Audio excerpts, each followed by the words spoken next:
Okay, so if you don't want to be recorded, you can feel free to turn off your camera or mute yourself, but otherwise, these get recorded and put on our Lynn Tree Committee YouTube and on our website for urban forestry.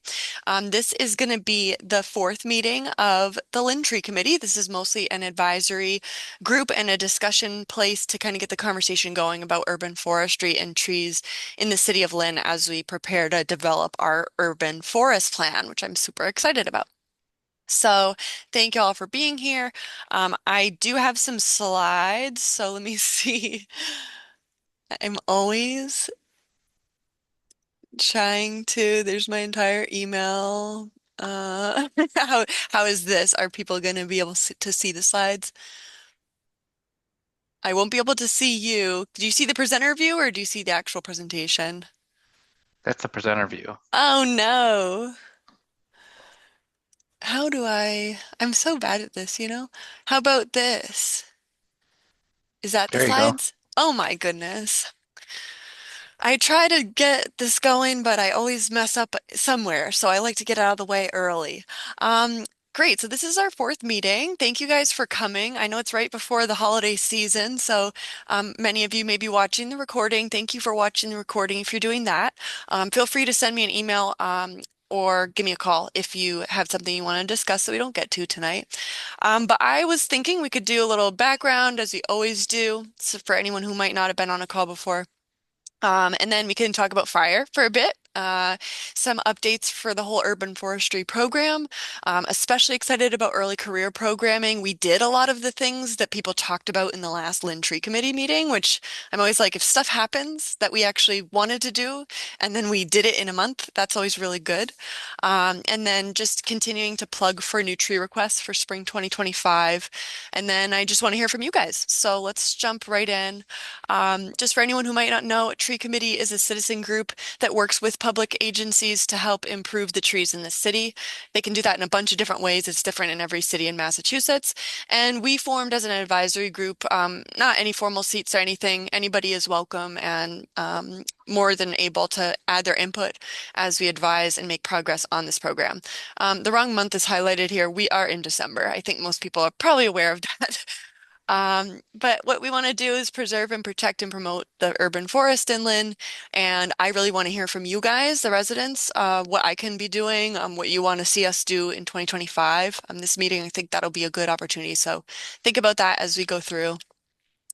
And yeah, the fire's out, but let's just talk a little bit about fire. So in Massachusetts in October and November, we had very severe drought conditions, and we also had leaf drop occurring kind of during this fall. So that results in something called fuel loading in conservation areas across the whole state. We're not the only place that dealt with fires. And Massachusetts actually has a very deep wildfire response kind of mutual aid network across fire departments. I was really excited in the past month to get a lot of responses from U.S. Forest Service scientists across the country. We don't have a lot of like U.S. Forest Service scientists that are based specifically in Massachusetts that are like at universities researching this stuff in Massachusetts. And wildfires are pretty state specific. Oh, need to make sure people are getting admitted to the call. Hopefully that worked. I can't see the participant list, but let me just yeah, it looks like everybody's in. Okay. So yeah, so we had a big drought. You can actually kind of see that the places where there were fires between 6 and 100 or more acres, it kind of lines up in some ways, just visually with the drought monitor. And so, you know, the drought did not help us in terms of the occurrence and the size and severity of some of these wildfires.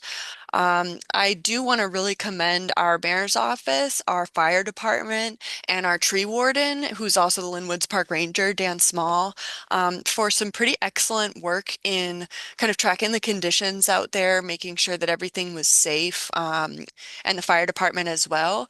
And then I also just want to kind of talk for a minute about why there are so many trees that have been put on the ground after this fire. That's not usually something that people who want to advocate for the urban forest, that's not something they love to see, like this picture on the right of a lot of tree trunks laying on the ground. That can be pretty sad for people to deal with. But when we're looking at Pennybrook Road and looking at the roadways, which are really the fire breaks in the Lynn Woods and acted as such during this incident, when we see those trees, like this picture on the left, when you see a vertical crack and no kind of it's been burned out severely at the base, that tree, like this picture on the right, still has about 30 feet of full tree with all the weight, thousands and thousands of pounds that that contains.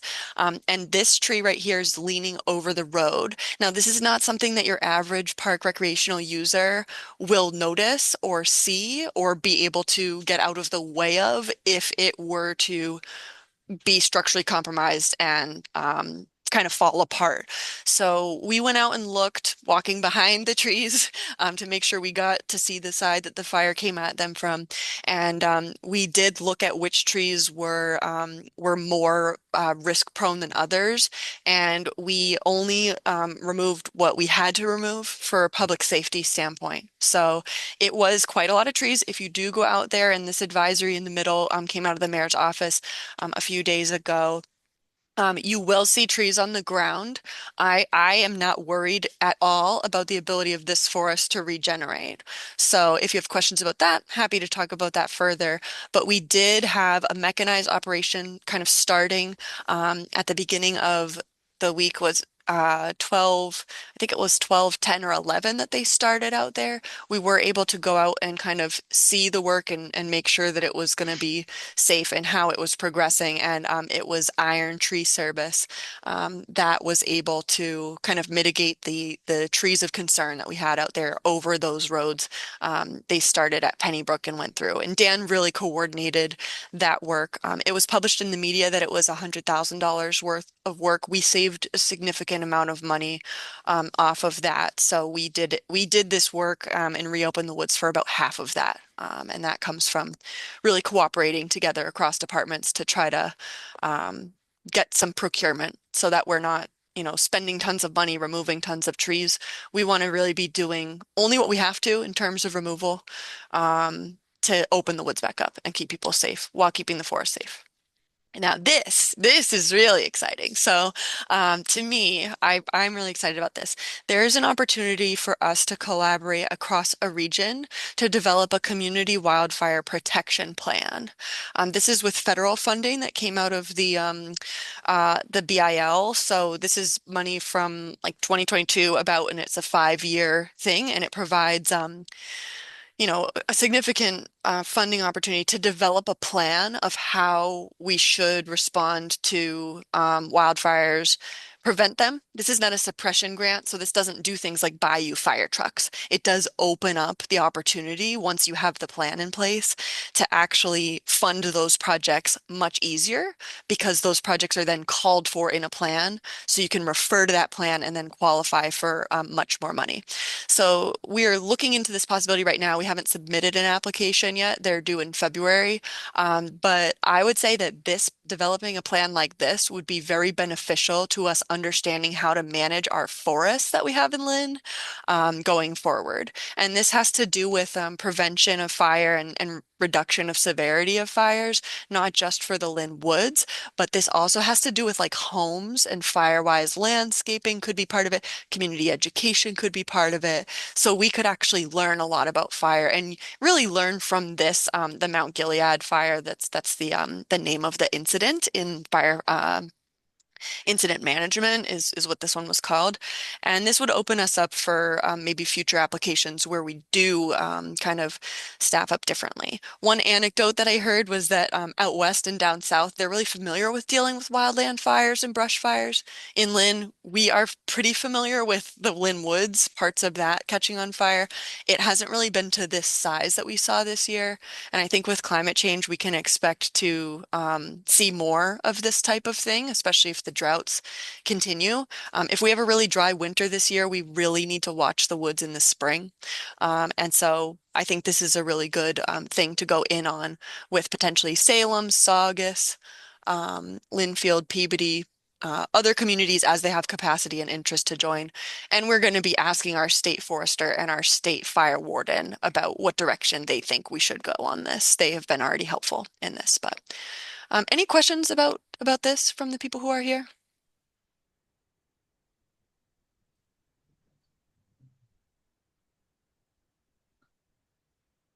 I'm not hearing any, Um, but oh, go ahead.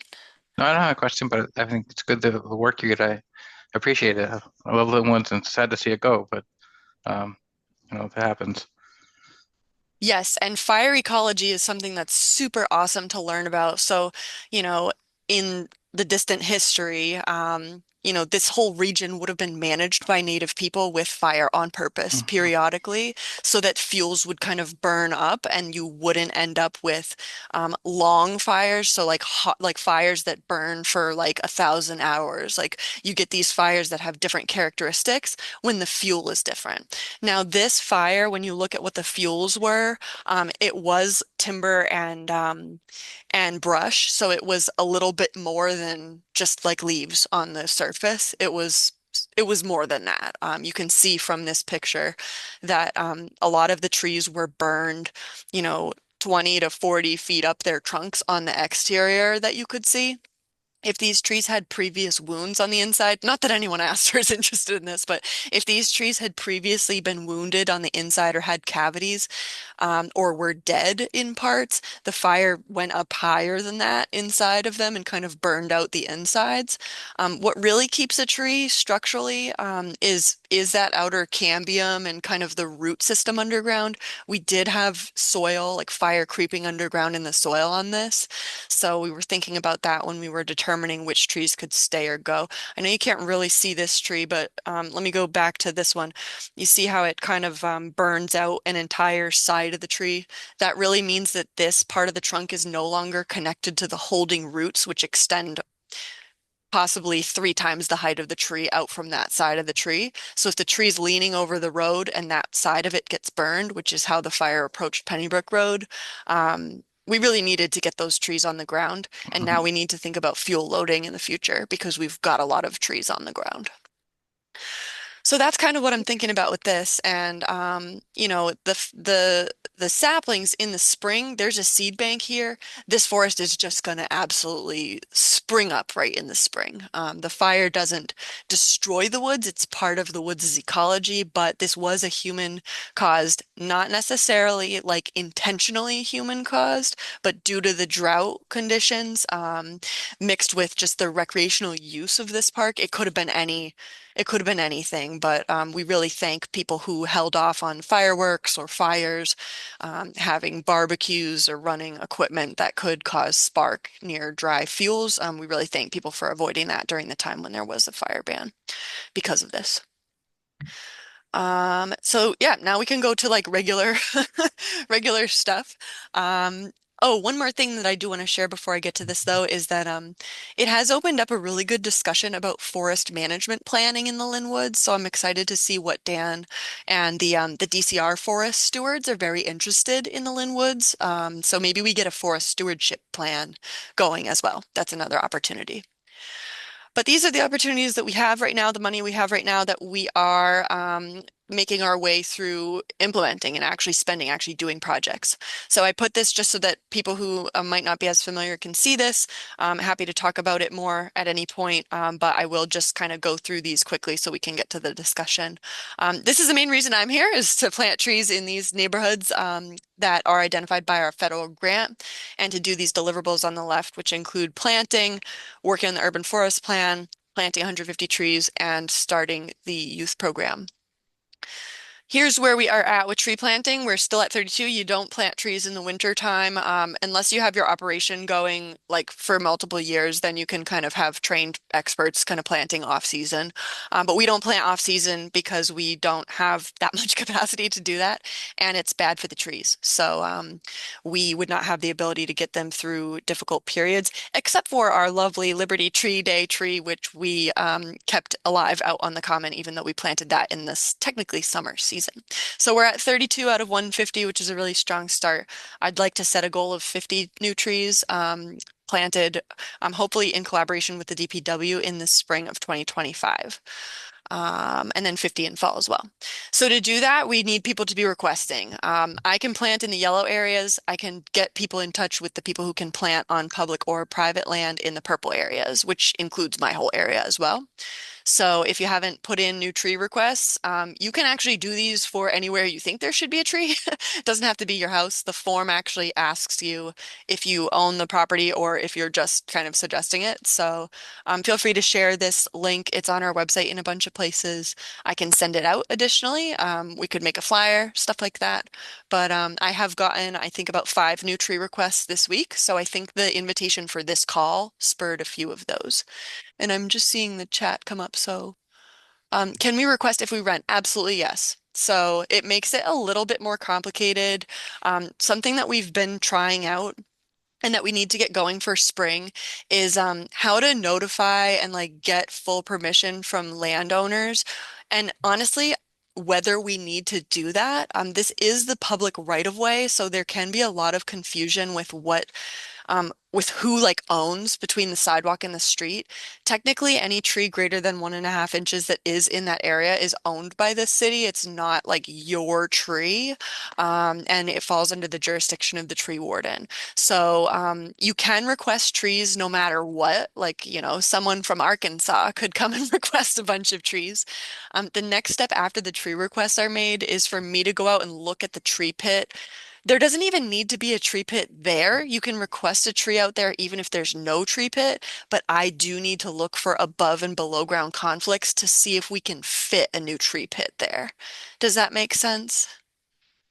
Thank you for the question, Marie. I think renters should especially be requesting, and we can work together as a committee to figure out if there are any issues with that.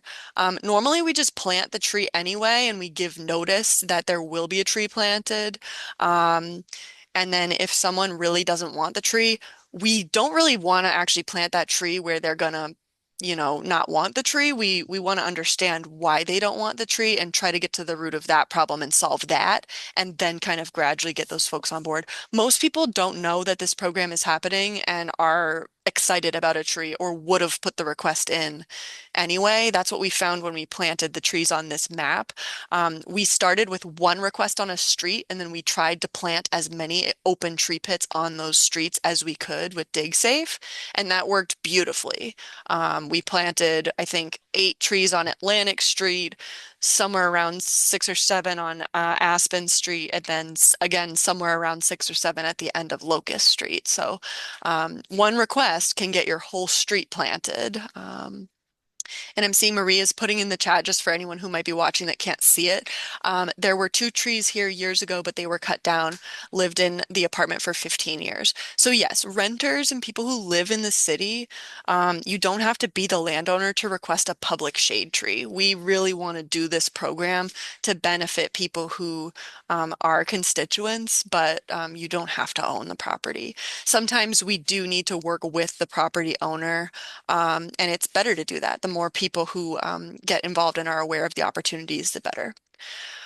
Okay, I'm going to minimize the chat. Hopefully it'll pop up again if someone puts something in there. But spring tree planting, we're going to start planning for this now. There's a very gnarly planning process for this grant in particular. We need to expand tree pits to a very large size that we can't always fit in our narrower sidewalks. So right now, what we're going to be looking at over the winter, kind of with some of our youth, which I'm very excited about, is what are the tree pit sizes and how much space can we give the roots of these trees? If we don't meet the sizes that we need, which is 35 square feet, which is, that's like a five, that's like a that's like a pretty big pit. We have some pits on Union Street that are 2.5 feet by 2.5 feet. Those are not going to be big enough to qualify for this grant. So we need to like really plan where these trees can go. It is a bit of a dilemma because in the hottest spots of the city, it is directly correlated with there being more concrete and less soil. So we're trying to plant trees in the hot spots, but that's the places where there's not enough space for trees. So we're going to have to open up some new spaces. It's going to be pretty hard to do, but I think we can find a lot of spaces. There are a lot of places where trees have been removed. The stumps need to be taken out. The soil needs to be amended, and we need to plant a new tree. So that's what we're going to do, which is very exciting. And then this is not as fun news. We got our tree health survey back from our friend Jim MacArthur, who is a longtime Lynn resident as well. He's the only other ISA certified arborist who is listed as living in Lynn on the Find an Arborist website. And that doesn't mean he's the only arborist, but he did complete a windshield survey, which is kind of where, this picture is a bit of a windshield survey. You drive by, you look at the tree, you try to see if there's any like big glaring errors, like say this leader over here on the right was like snapped off hanging over the sidewalk. That would be something that we would take down in this report. And we have somewhere around 200 trees that are in pretty precarious condition. So I'm reviewing that report right now to make sure that in 2025 we can kind of mitigate some of the trees of concern, some of the risk with that, but also consider those places for a removal and replacement if we can do that. A lot of these are Norway maples that have very poor structure. A lot of them are trees that have conflicts with overhead power lines. So when we're planting, we want to think ahead to when we actually have a big tree like this. Did we plant the right species in the right place to avoid those trees ending up on Jim's, you know, year 2035 report, if that is such a year that actually happens. And this kind of goes with that. We have been a Tree City USA for 36 years. We have just finished our recognition application for this year. We're just getting the mayor's signature on that. We will be a Tree City USA again, and then because I've started here, we've formed this tree committee. We've got a youth program going, and we've pretty vastly expanded what we're doing and how we're thinking about urban forestry. I think we will qualify for a growth award this year, and then we'll be able to maintain that going forward and get a growth award every year. So we're going to try to go big on the recognitions that Lynn can get for our collaborative efforts. And one thing I want to mention to this group and like give a little clap is that we were able to add up every hour for every person who attended these Zoom meetings. So every person who attended, that was for however many minutes you attended the Zoom, your time got added to this report and helped us qualify for this. So thank you for that. It ended up being 46.10 person hours on these calls. So you guys contributed about 50 volunteer hours collaboratively already, and we've like barely even started. And I see a hand raised from the phone. I can ask to unmute you. Go ahead if you can. I don't hear anything yet. That was a typo, sorry. Oh, there's a typo? Oh, sorry. I can't see the chat. I need to Oh, I'm seeing a raised hand from 781-215-3974. Let me just quickly try to see. Does anyone know the numbers you hit on the phone to unmute yourself? I've hit ask to unmute, but I can't. Uh, this is 178-1215. Oh, That there you was go. a mistake. Uh, Can forget you the hear me? hand. Yes, go ahead. Yeah, we can hear you. I'll lower the Oh, yeah, hand. it's almost straight from Locust Street. From Locust Street is all I heard. Sorry. Go ahead again. Yeah, it's almost straight from Locust Street. I have a question. Hey, Tom. Yeah, Um, go ahead. wondering about like around Flax Pond. I think we talked about it before, but it's public land, and several trees have fallen in the last year or two. Big trees Okay. off of Chestnut Street, right on uh, around Flax Pond, right, right there. Is there any chance that those trees could be replaced? Yes. So I would need a request for that. So if you can either fill out the tree request form and just put like Flax Pond in there, you can request trees anywhere. You can request them on private property. I can't plant them on private property, but I can send them to DCR and they can plant them on private property. So anywhere you want to see trees, just send me either an email. I just need a written request for a tree, and then I can get some gears moving. So I would say yes. I know that at Flax Pond, that's where we had our Arbor Day celebration in 2024. So they did plant at least one tree at Flax Pond on April 23rd, 2024. So yes, I think that people are aware of Flax Pond. I don't know which planting areas it falls under, but either way, I want to see those requests, and I'll mark down that in this meeting it was requested as well. Okay, thank you. Thank you. Thank Thanks you. so much. Yep. Yeah, and I'm just gonna sorry it was hard to unmute you. I might leave you unmuted. I don't know, whatever you prefer. Um, the Growth Award, just so people know, of Tree City USA, which is administered by the Arbor Day Foundation, the Growth Award gives you different points for all these different activities that you can do. I might just send out the list of qualified activities to the Lynn Tree Committee list, just so that you guys can see like the different types of activities that the Arbor Day Foundation nationally considers good things to do. Then you can get familiar with stuff that we can kind of do in the future and stuff that we're doing now. So yeah, I will send that out. I'm so excited about the kids. Are we ready to talk about the kids? Anybody? Yeah, okay, I see a nod. All right, so we've got Ava with us, who's a Lynn resident. She's also an Essex Tech student, which is a very rare case scenario, I've actually realized. So most of our Lynn Public Schools students don't have access to the same type of arboriculture training that Ava has had. But we are working together to actually develop a program, and Ava's helping develop that program for Lynn Public Schools youth to earn money during school. They come to City Hall during their school blocks on Monday, Wednesday, and Friday is what we're proposing. They come work here out of the planning office and they learn urban forestry, but also employability. And the goal is to increase the equity for our youth and being involved in the urban forest plan and increase the diversity of the urban forestry effort and just really involve youth from the beginning. I see a lot of plans where sometimes youth are brought in for one event. We are not doing that. We're doing full youth involvement. The youth are pretty much the people who are going to be managing this urban forest one day, or we hope that they will be. So empowering them now to be involved and taking their ideas and their opinions seriously is something that I'm really committed to. So Ava's doing her independent research project. Every student who's involved in this program will do one on trees and mental health. So if you're interested in that, I'll share that out at the end of her term, which ends in February. She's the pilot student, so it's a little off from the other students. We're going to be going to the Mass Tree Wardens and Foresters Association annual conference in the first week of January. That is where most of my mentors actually work, is on that association and in various towns across Massachusetts. So we're very excited for that, both to get more training and to share the work we're doing. And then we're developing the curriculum for the early career programs now. So this won't be just an employment program where students come in and just learn whatever.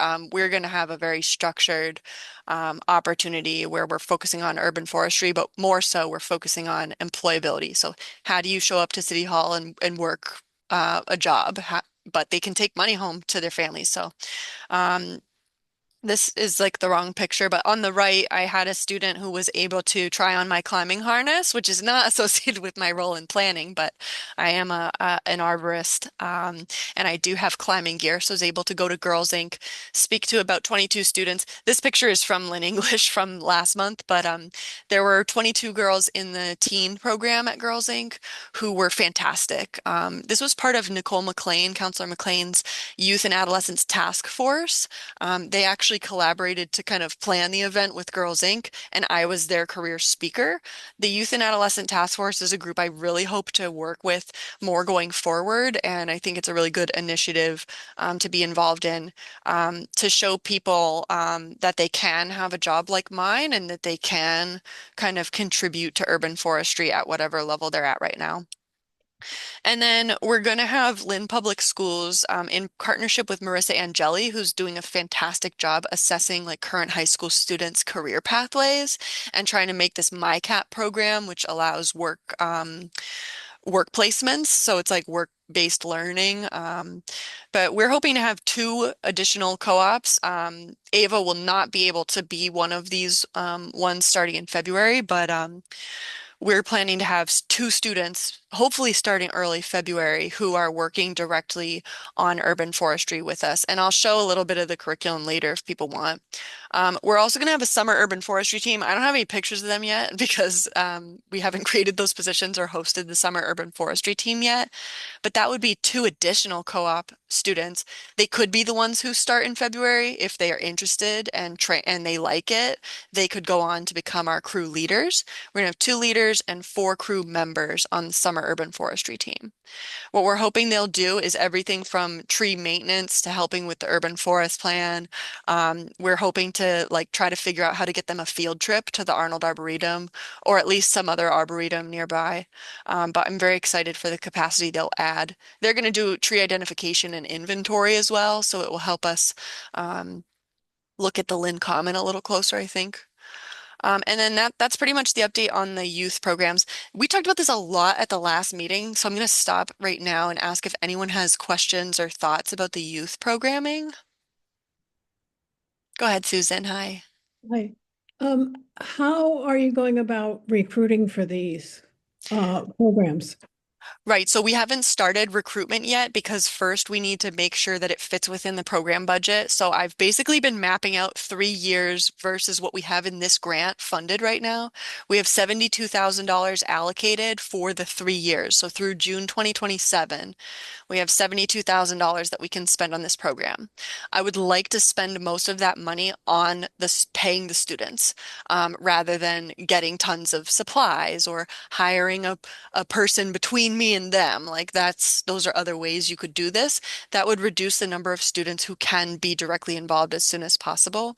With recruitment, I'm going to need help from the personnel department here in the city, and especially from Faustina, who is our diversity and equity person in the mayor's office, because I really want to make sure that we are prioritizing students who will be showing up, which is kind of difficult, right? Like we don't want to be, we want to make sure that the students who are selected are interested in the environment and that they will be a good fit for the type of work we're doing. Like they can be outside or work in an office.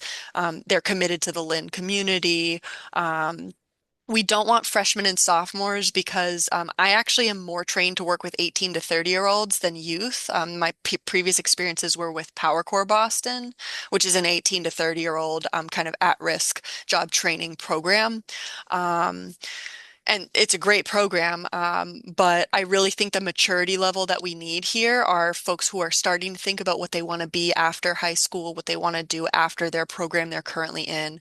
We had initially thought of actually having Essex Tech co-ops like plugging into their system, but they are, and might be too much detail, Susan, so please stop me if this is boring, but the Essex Yeah, Tech cool. students are very unlikely to be Lynn residents because Lynn Tech exists, but Lynn Tech doesn't have the agricultural options that would kind of better match students to this program. So I was thinking we would just plug into them, but they do an every other week 30-hour like block schedule that doesn't line up with my responsibilities and city hall schedule at all. So I've been like starting at 7 every day to like accommodate like piloting this like totally other schedule. And I think what we need to do is build a program that will have more students who are Lynn residents, um, who are not able to access this arboricultural education right now and make them have that access through this program. So we will be looking for juniors and seniors. And then for the summer program, the leaders can actually be community college students or graduates, recent graduates. Um, and then we're proposing this whole thing of like, if you've done a session with us in this program, you would get a raise for the next session that you did with us. So like showing students, if you show up and you're interested in this and you do your project and you commit to this, we're going to reward you and increase your pay a little bit. But again, the recruitment can't start until I have all of this approved and figured out from the actual funding mechanism side. I don't want to advertise jobs to students that then the job doesn't exist. That would be unfair, in my opinion.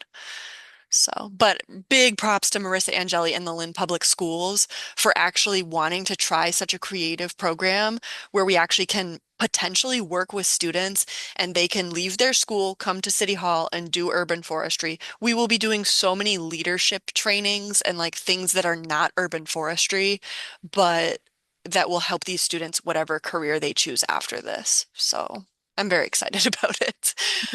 Sounds good. Sounds good. Yeah, and I would love to actually connect them to local community groups and organizations. So, like, if I can bring them down to Flax Pond, if I can bring them down to the Floating Bridge Pond Association, a cleanup that they have, if I can make those opportunities available to the students, I think that will make them feel more welcome. I wish there were students on this call, but I think the timing doesn't always work out. And a call like this can be very intimidating for a high schooler to join. So, those are just some things that I'm thinking about. I don't know if this is gonna work, but I have poll questions for you guys. So let's see if I can make this work. The questions are on the slides. So I'm launching this question. Is anybody seeing a question? Yeah? Oh, cool. All right, well, take a minute to answer. And for anyone who's watching, I'm going to let them know that the questions are, what's your favorite type of tree? That's a pretty open-ended response. It could be like, oh, a fruit tree. Or you could be like, I really like conifers in the genus Abies. Like, whatever you want to put, you can put. Um, I do think we should do this every month is like, how would you rate the Lynn Tree Committee so far? Feel free to like give us a 0 if you hate this or a 10 if you think we just like absolutely are doing a lot of good stuff.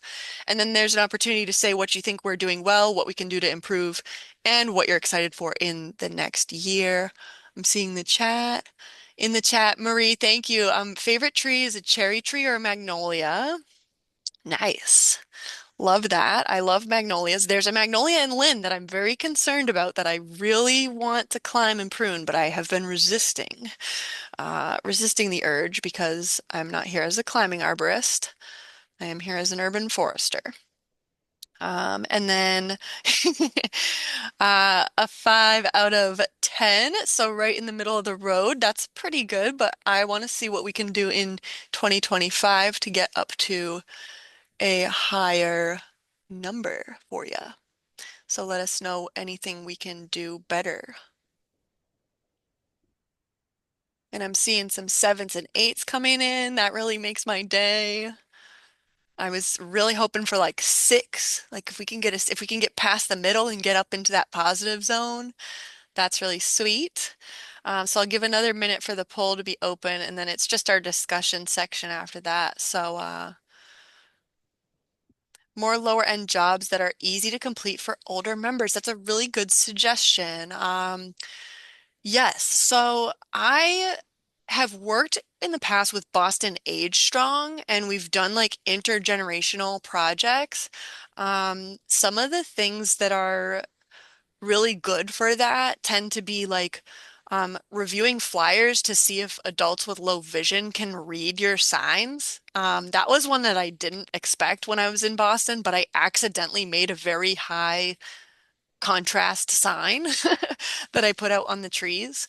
And we also paired up the seniors with the Mass Art sustainability students and like kind of taught a class to everyone. So I think one thing that's easy for older members to do is like a tree walk, and it's a very short walk. Like maybe we could walk around in the Lynn Common. Maybe I could invite the Lynn Tree Committee to the youth's final presentations every time they do a project. And yeah, I'm trying to think of things in tree work that are very easy to do. I haven't found a ton yet, but maybe that's because I'm too focused on the hard stuff. So we'll think about that and we'll try to come up with some lower end jobs that older members can do. I do want to share one thing. Today we had a Yankee swap, and in it I got this tree in a can. And I think that's pretty cool. It's a balsam fir, so that's why I said genus Abies because it's right in front of me. And this tree is currently in our fridge in the planning office if you're interested in that. I'm gonna actually I think I have to end the poll to continue in the slides. So I think I've given people enough time. If I didn't give you enough time, feel free to email me like your answers to these. But I'm going to hit end on this. Thank you guys for participating. That really means a lot to me, and we've done about 4 minutes for that. So I'm going to end the poll right now. And I can like share the results, but I don't really know. I can download the results. That's pretty cool. I'll do that. And then I'll just kind of close this, see where we get. All right, so now we have public discussion slides. Let me just show you the tree that's in the fridge right now. Basically, me and Ava, this is Ava's hands here. Today we opened this up because I did win this in the Yankee swap. Someone did a last minute trade that worked very well in my favor. And it came with this really cute zine of how to actually start this tree. And it's a bunch of balsam fir seeds in a packet. The dirt was in a packet inside this little tube, this tube right here. And it basically gave you instructions of how to sow the seeds. It does need to be cold stratified, so it needs to be in the fridge for 20 days. So we're going to take this tree out of the planning department fridge. I did ask if everyone was okay with that because I don't want to ruin anybody's lunch with my propagation experiments. Um, but it does need to be in the fridge for 20 days because the cold dampness, you have to add water before you put it in the fridge. The cold, damp environment tricks the seeds into thinking it's winter. And then when you bring them out, which they're going to be at my desk here, in front of the big window, it tricks them into thinking it's spring. And we're going to grow this tree, and it's probably going to take like 3 years to look like anything. So at the very end of the grant period, we should check and see how this is doing. If it dies, you guys can all run me out of Lynn with your pitchforks if you want. I will promise to allow that right now. And then our next meeting is in January. So just if anyone's wondering, that's what the rest of the slides are. Oh, and then usually I do this. I actually had Ava help me with this. She watched the last Lynn Tree Committee meeting and she wrote down the questions. It's very hard for me to like answer questions and write down what's happening at the same time. So these were some of the things we discussed last time. One of the things that might help with Marie's idea for like an easier job for people to do is we're going to try to get 2.5 gallon water jugs instead of 5 gallon. 5 gallon water jugs are so heavy. So we're going to try to get smaller water jugs, teach people how important it is, any water at all, teach people how important that is. Um, and just that talking about trees is also important. We talked about native trees, invasive trees, and neighborhood commitment. We also talked about where the new tree form is, and most things can be found on our website. But if we need website changes, please recommend those to me. And then Counselor McLean came and asked if I would go to Girls Inc. We did that. We talked about youth. We had a meeting about that. So Counselor McLean, Hennessy's, who's a student at Tufts, she's awesome. She contributed and we brainstormed of how to engage youth in different kind of parts of the city. So we're going to keep doing that. And then Ava knows this project called the Dirty Hands Project, which is a nonprofit that does do like tree planting projects in memory of a student who unfortunately took his own life several years ago. But the Essex Tech students know that kid. He was in the arboriculture shop and he left a note behind encouraging people to go out and get their hands dirty and improve their communities and plant trees. So we're going to hope to partner with them. And then, one idea I could think of for that would be Arbor Day is the last Friday in April every year. I really love Arbor Day. I make t-shirts usually. I go anything I can do to make Arbor Day fun day, I will do. And we will be planting trees. I don't know where yet, but we will be doing a big Arbor Day. So maybe we could invite the Dirty Hands Project. And now I'm going to stop talking because I think I've left like a very small amount of minutes for you guys to talk. So I'm going to stop sharing. Did it work? Yes. And anyone who has any comments, questions, I'm happy to chat with you now. Try to answer.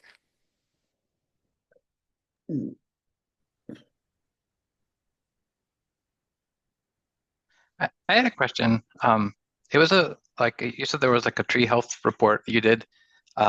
Did you ever look at the trees at Goldfish Pond? I've noticed that some of them are kind of old, and the other day there was a windstorm like last weekend, and when I was walking around, there was a tree like a big branch had fallen into the pond.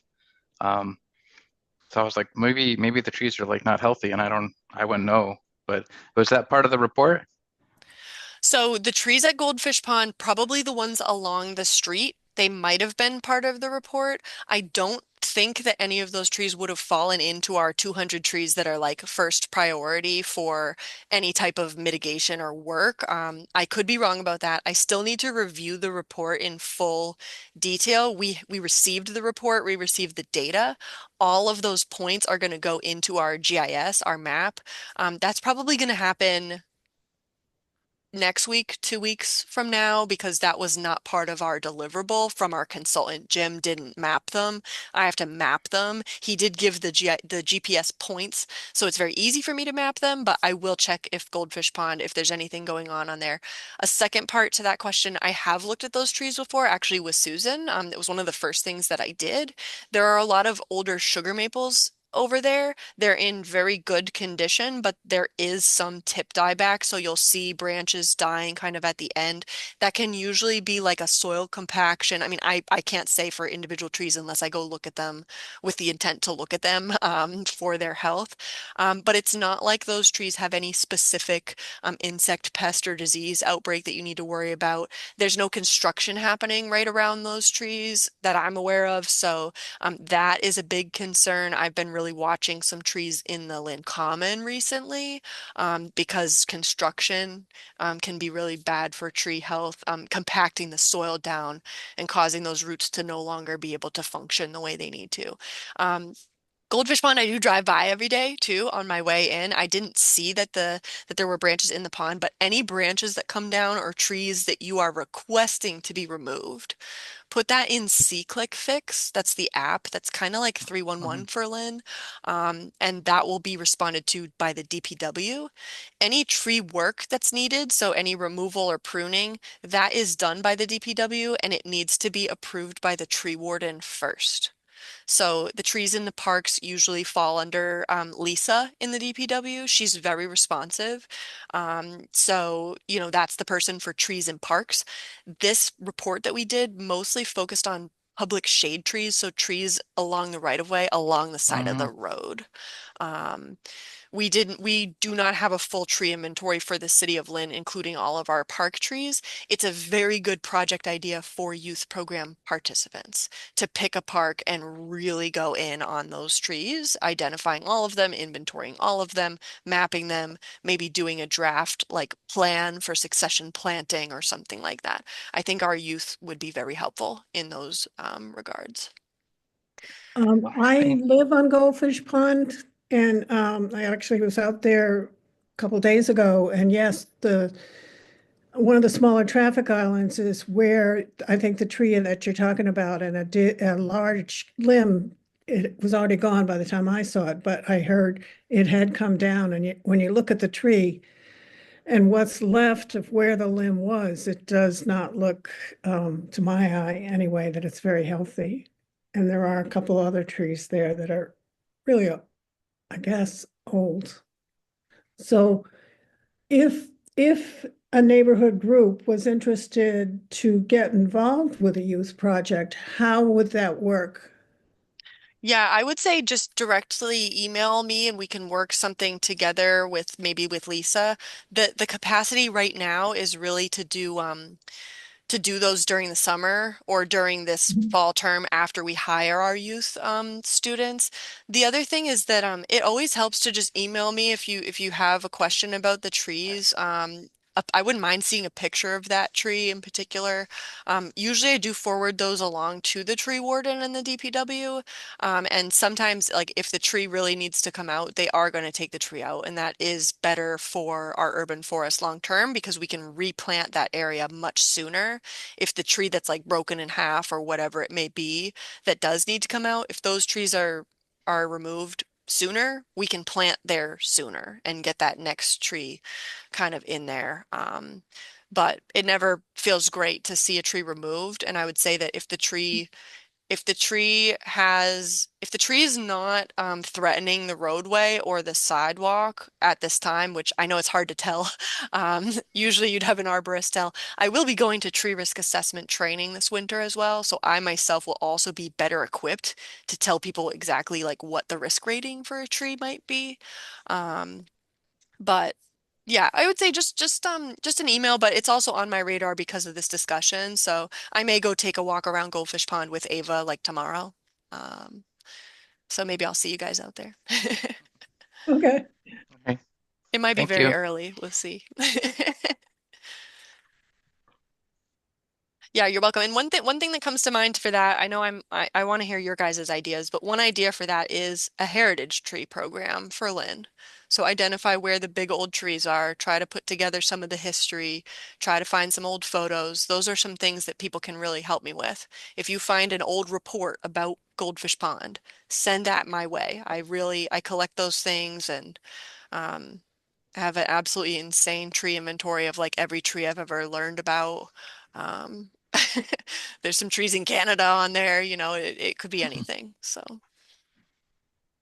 I try to keep it Lynn focused these days.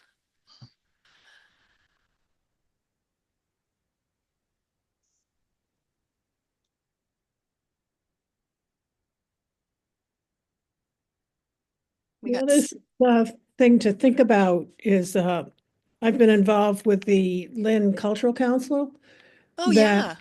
accepts applications from community groups for grants. And that might be something to think of. We're just finishing up around now, but next fall to think about maybe coming up with some ideas for some projects in relationship to trees in some way. It is focused on the humanities, the science, a lot of things, but there really is not, and it could fit.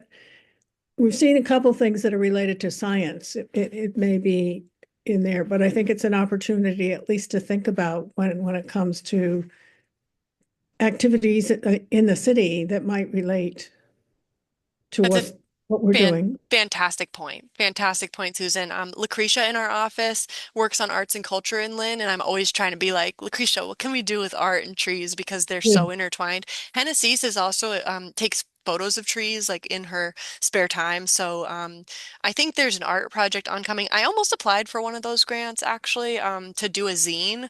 I'm gonna reveal my $1 million idea here. So anyone feel free to steal it and carry it forth, but I would hope that you would ask me for a piece of art for it if you do steal this. But I would like to do like a periodically released zine, so a DIY magazine of sorts, and call it the Linden, like Lynn, like a linden tree, but it's spelled Lynn, like the city. And it would be called the Linden, and it would just come out, and I would want to solicit artists to contribute and maybe give them a little stipend. That's why it would be through the Cultural Council grant. I don't know. I think the reason that it stopped me was number one, we had a giant fire. Number two, I don't know if as a city employee, if I'm the right person to be able to do that, like mechanically. And Marie says that's a great idea, would contribute art for free. I mean, me too. I'm like, I got all these pictures of trees and poems. I do a lot of poems, little songs and stuff. Um, that I would want to put in there myself. So if anybody really loves this idea and knows how to make zines, or is a member of like the Brickyard Collaborative, which would be a great place to like actually make the thing. I've also been thinking, and maybe this is too much. I feel like other people should be telling me these, but partnering with the library. Does anyone have a big connection with the library in Lynn? Not so much. I feel like I'm gonna try to get them to have like a forestry collection or something and kind of approach them and see what we can do. Also because like city hall hours don't always line up like the Monday, Wednesday, Friday with the youth. That Friday afternoon, city hall is not going to be open. And Right. I could still probably have them in here, but it would probably be good to like try to get some library stuff going. In a lot of communities, they will do a tree walk out of the library or connect people to like I mean we could do these. We could do these at the library as an event, community engagement. They did a Lynn Woods walk, like I think last year, or maybe it was the year before. So, I mean, I'm sure they're friendly. They seem like a very nice people. I've been down there to do the library tour Oh, during Trails nice. and I want to Sales. do that. They have a Yeah. really cool back area that is like the floors are made out of glass so that it was all daylit when it was originally built. So it's Wow. really cool. The back area is way more cool than the front. Yeah, I wonder if they would be interested in like a collection of things about trees and Lynn or just forestry in general. That would be something really cool. And then also like a place for the youth to give their final project presentations when they're at the end of their sessions. So at the end of the summer, I would love to have all the students like get together and have like a, early career program, like a symposium. They can invite their parents. They could invite whoever they want. And I think I don't know the spaces for that that could be good for that. The first thing that came to my mind is the library, but that's because that's where I like to hang out. I don't know where the youth prefer to The do YMCA that. is good too. They have Yeah, a community room. I was gonna say the Y too. That would be a good connection. Nice, awesome. And Girls Inc. was great to present at, so maybe Girls Inc. Um, so yeah, great ideas for community engagement. That's something we really wanna. The Lynn Museum, that's a That's a good great idea too. great idea. Great idea. Raw arts, when it comes to art and youth, that's all youth. Okay, yep, that's a good one too. That's a great idea. Maybe a tree themed exhibition at some point or gallery, something. Okay, and I'm seeing a question in the chat. I know we have 1 minute left, so if you need to drop off, thank you for being here. But if you want to stay, let's stay. Will the tree committee blend in with the bike trails? I know that Blue Bike stops at Lynn, even though the northern strand winds to the shore. There's also an abandoned trail behind the Walmart. Abandoned trail behind the Walmart. That is ringing a bell. Is that through a camp, a scout camp? There's like a scout camp over there, I think. No? Okay, I'm Uh, thinking of the wrong. I'm thinking of the wrong Walmart, actually, th- probably. they're building a new park back behind there, behind the Walmart, the one on the Linway, and there's some. I Oh, think oh, there's a oh. trail. It's huge. It's huge. Yeah, Huge. Yes. it's gonna be a real gem for the city when it's done.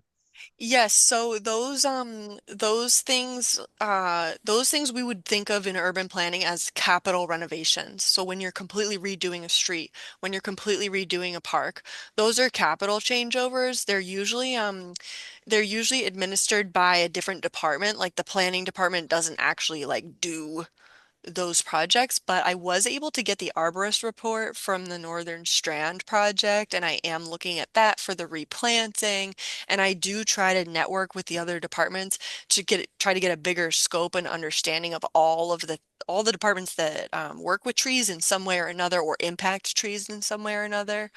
For the Tree City USA application, we made some big strides in that. We were able to work through ISD, so thank you to Laura Stockfish. She did a great job connecting me with any of the consultants who may have planted, pruned, or removed trees as part of capital renovations at Berry Park, the Linwoods Park. Keeney, Kiley, and Gallagher parks were also had some tree work done.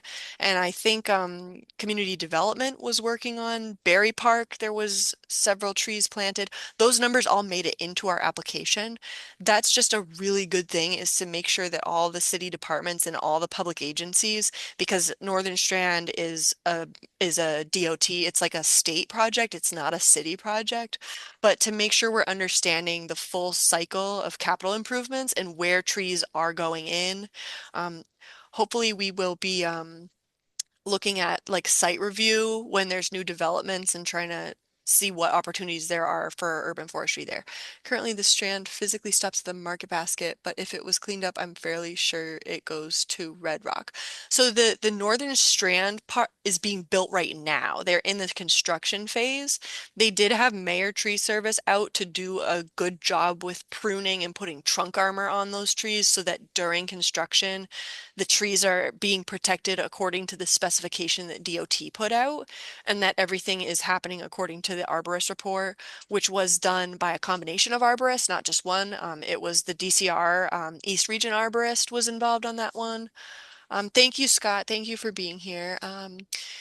And yeah, so there's a bunch of different arborists who are looking at this. It can be very hard to access that information, so I'm sensing that maybe one good idea would be to like try to through the planning department like collaborate on the capital improvements we know about and like maybe put like a check that the urban forestry side has been evaluated and try to put how many trees we think are going into there. There's currently no like formal requirement that those projects like specifically have to come ask the tree warden or myself or anybody about the trees. But I've been seeing a lot of really good stuff from a lot of different staff that's like, oh, Erica, like what type of trees would you recommend for this XYZ? So even though that's not my role here, I'm really responsible for planning, making the urban forest plan, which will do things like create a species list that we could update every year, things like that.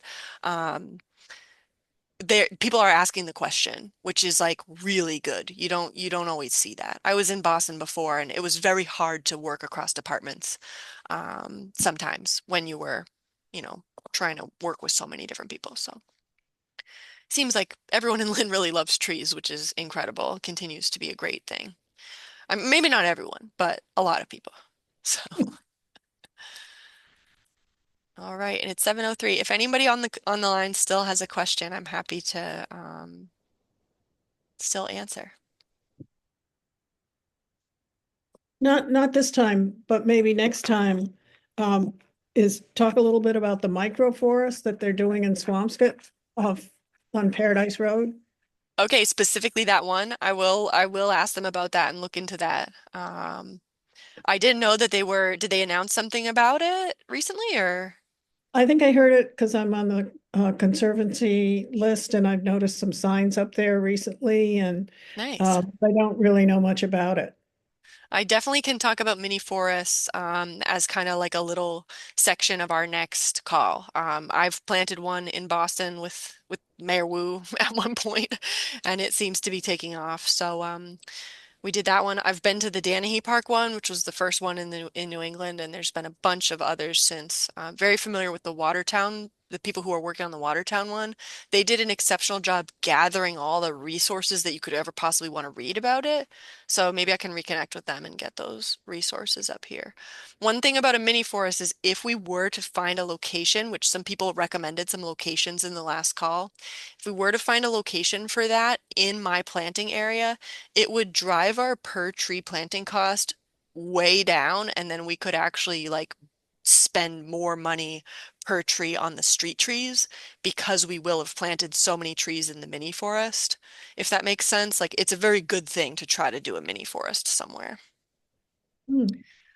Got to keep the maintenance in mind though. They do not maintain themselves. They become a forest. And we know with the Lynn Woods that a forest does take at least one very hardworking person to manage. So another shout out to our tree warden and Lynn Woods Park Ranger, Dan Small. He's been really doing a lot this winter. So Thank you. I'm going to sign off. thank you so much. Good to see you, Susan. You Have a too. have a happy holiday. Thanks. You all as well.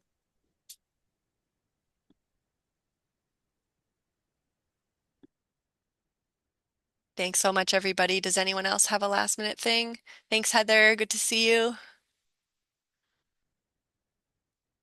All right. I think that's hi, Matt.